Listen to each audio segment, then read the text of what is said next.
big playoff previews for the 2020 season. In this matchup, we're going to break down the Nashville Predators and the Arizona Coyotes. Let's take a look. When you look at these two teams, you look at two teams in the middle of the pack, and they're in the middle of the pack, I would argue, for two totally different reasons. Nashville is in the middle of the pack because of their inconsistency.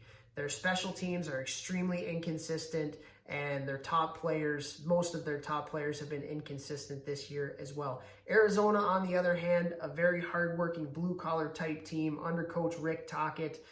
You can argue that they don't necessarily have the depth of scoring to be able to elevate them into one of the elite teams in the Western Conference. You look at their goals for and goals against. The goals against, third best in the league, and penalty kill, fifth best in the league. So they're getting it done from a structured defensive standpoint.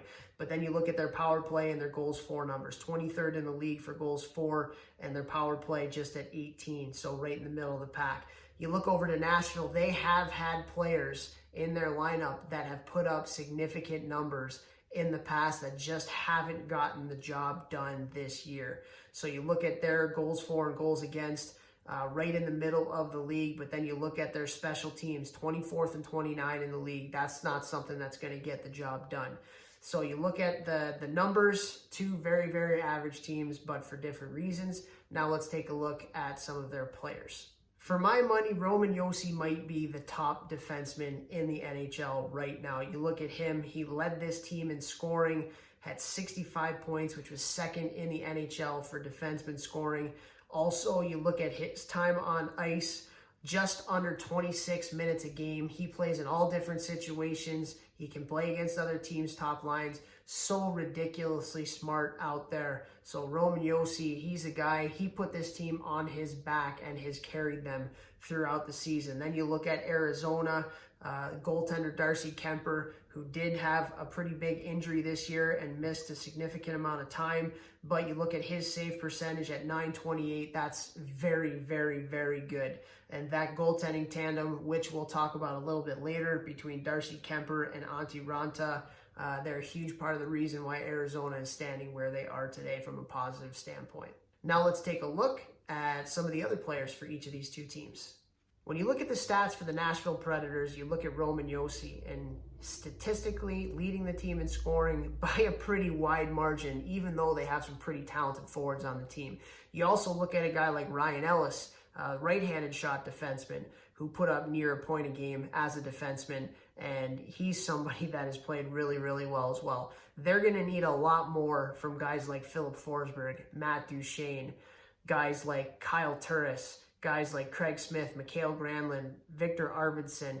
You know, these are guys that have shown that they can put up points in the past, and if Nashville wants to get into the next series, they're going to have to get scoring from those players. Filip Forsberg, big power forward, really skilled player. Matt Duchene, really good two-way centerman who's done really well everywhere that he's been. He's been a Canadian Olympian. Ryan Johansen, another player, big power forward, should be able to get a job done. So these guys really need to step it up for Nashville heading into this series.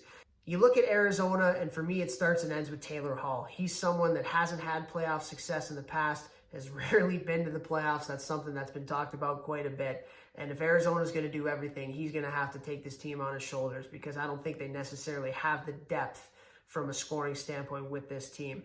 Nick Schmaltz, another player. Clayton Keller, another player. Pretty good this year, but I think he can get more out of those two players. Conor Garland, another player with 22 goals this year. That is someone that needs to show up in the playoffs for them, but he's been a good surprise. You look at the defense, Alex Goligoski with 32 points led the team in scoring, but arguably their best defenseman is Oliver Ekman-Larsson. He's somebody that plays in all different types of situations, 23 minutes a night like Goligoski. So those two are going to have to lead this team on the left side from a defensive standpoint against Nashville. So again, two different teams.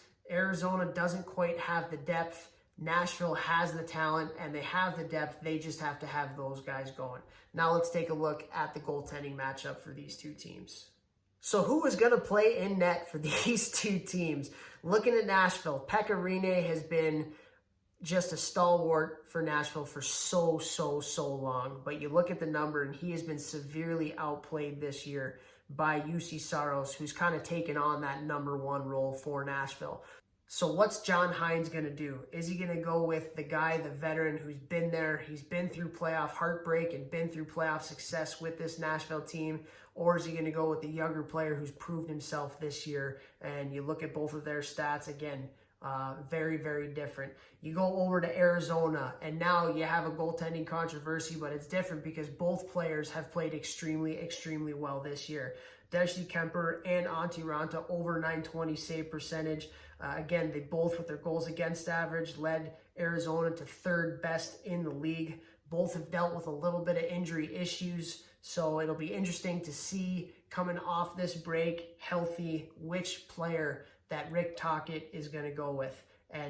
But I think both, either way, they have the edge from a goaltending standpoint over Nashville. Making a prediction for this series, I'm going to go with Rick Tocchet and the Arizona Coyotes. And the reason I go with them is special teams. You look at Nashville special teams ranking near the bottom of the league in both statistical categories from power play and penalty kill. You also look at the goaltending matchup, and I think it's severely better for Arizona. The inconsistencies with the top players for Nashville really scares me.